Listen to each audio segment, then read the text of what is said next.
If you've been following me, you know I'm trying a lot of different things to make a living at this stage in my life. But what I haven't talked about is all the things I tried that didn't work and that I failed at. I mean, fail is a strong word. They just didn't work for me. And there have been quite a few of those. So today I thought I'd share some of the things I tried and didn't work. And not because I failed, but because I think there's something really important about trying things that don't work to see what will work for you. You're not going to know what's going to work until you try it, right? Hi, I'm Lois. I'm 65 and I'm still figuring it out. If you're new to my channel, welcome. And if you're a returning viewer, welcome back. Let's get to it. So I'm going to go over the list of all the things that I tried. Well, some of the things, not all of them, some of the things, most important ones that are most, maybe that you will recognize the most. So the first one I tried was Fiverr. I thought this would be kind of easy. I could work from home, work from my computer, do some online stuff. I like to do graphic design, so I thought maybe I could design some logos or help somebody do some brochures, layouts, things like that.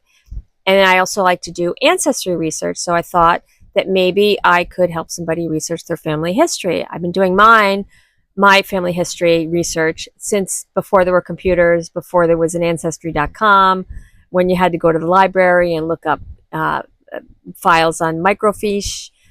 So I've been doing it for a long time, and of course it's so much easier now, but some people just don't have the patience to do it. So anyway, I listed my services for graphic design and ancestry research. And I waited, and crickets, no takers. However, people lowball themselves on that site.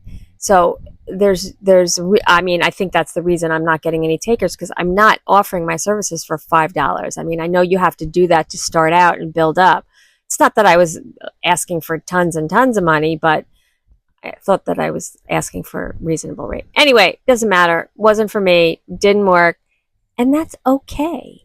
So the next one I tried was TaskRabbit. Now, I've used TaskRabbit in the past. When I've moved from apartments, I've used it to help pack things, put shelves up, take shelves down, stuff like that. Carry stuff, heavy stuff, whatever. Anyway, I live in New York City, so I thought that being a TaskRabbit would be great. I could help people maybe run errands, do stuff like that, help them organize stuff, maybe put together I love putting together small pieces of IKEA furniture. Maybe I could do that, things like that.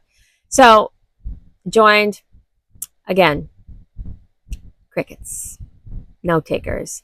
Again, people lowball themselves on these sites to get clients, and then they build it up slowly. But I couldn't wait. I needed to make money. So TaskRabbit, no, I realized that it was just not for me. So the next thing I tried were online surveys. You see everybody talking about online surveys. Take a survey, make money, do this, do that. So at first, I was doing it in the morning with my coffee. It was kind of fun. Do survey, you get some points. Do it before I go to bed, you get some points. And then you halfway through the survey, then you don't qualify, and you just spent like 15 minutes working on a survey, and then you don't get the points. Anyway, then it got to be really annoying, and I realized I was doing a lot of work for like a couple cents. Just not worth it. It was not worth it. And the last one I want to talk about today is Etsy. Oh, Etsy. I have been on Etsy and trying to make something work with them since Etsy started. That's how long I've been on Etsy. I have tried to sell every type of product. I knit and crochet, so I tried to sell knit and crochet items. I'm a clothing designer, so I tried to sell my designs. I do print on demand, so you could do print on demand with sites like Printful and Printify. You could, you hook up your store to them, and anyway, do stuff like that. You could do digital files. I tried selling art that you could download, digital art.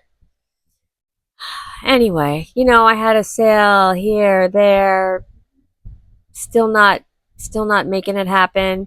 Right now I'm experimenting with digital products, digital downloads. So there's no physical products needing to be mailed out or sent.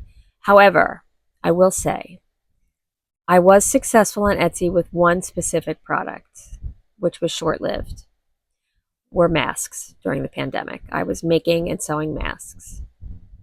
It was very lucrative. I couldn't even keep up with the demand. I was getting so many orders. And that passed, thankfully, because we don't want to be in a pandemic, no matter how much I was making from that. I wouldn't wish that upon anyone. So those are the few things that I've tried that didn't work out. Now, just because they didn't work out, now I'm still on Etsy, and I'm still working on Etsy, and I'm still trying for Etsy, and I'm still going to find that perfect product for Etsy. So I am not giving up on that one, because I will find the product for them. But anyway, I tried all these sites, and just because I failed doesn't mean that, just because I failed on those sites doesn't mean I failed. It just means that those things weren't for me. So have any of you tried these sites? Have you had success? What kind of, what have you tried that didn't work out, that you failed at? And what did you try that did work out and you were surprised by? Anyway, leave it in the comments. Let's talk about it. Let's figure it all out. So that's what I wanted to talk about today. Thank you so much for watching. Please feel free to like, subscribe, and share this video with someone who's still figuring it out. Anyway, have a great week, and I'll see you next time.